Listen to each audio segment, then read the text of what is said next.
എല്ലാവർക്കും നമസ്കാരം. അങ്ങനെ എൻ്റെ വാരണാസി യാത്ര ഇവിടെ നമ്മുടെ മഹാരാഷ്ട്രയിൽ എത്തി നിൽക്കുകയാണ്.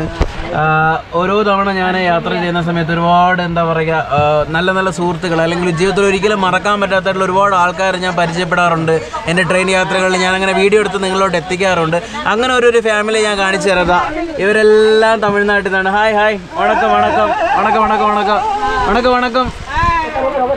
അപ്പോൾ ഇവരെല്ലാവരും കാശിക്ക് പോകണം കേട്ടോ. പേര് சொல்லுங்க. തമിഴ് സെൽവൻ. സോ ഇദ്ദേഹം കാശിയെക്കുറിച്ചുള്ള ഒരുപാട് ഡീറ്റെയിൽ ഉള്ള കാര്യങ്ങളൊക്കെ എനിക്ക് പറഞ്ഞു തന്നിട്ടുണ്ട്. അഥവാ ഇദ്ദേഹം അർദ്ധനാരീശ്വരൻ, റൈറ്റ്?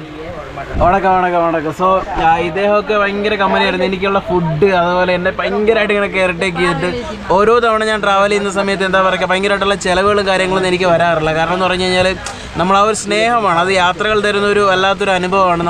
നമുക്കുള്ള ഫുഡും നമുക്കുള്ള ആ ഒരു സ്നേഹവും കാര്യങ്ങളൊക്കെ കിട്ടി. അതുകൊണ്ട് തന്നെ ഈ ട്രെയിനിൽ കയറണേശം 1 രൂപ ചിലവാക്കിയപ്പോൾ എനിക്ക്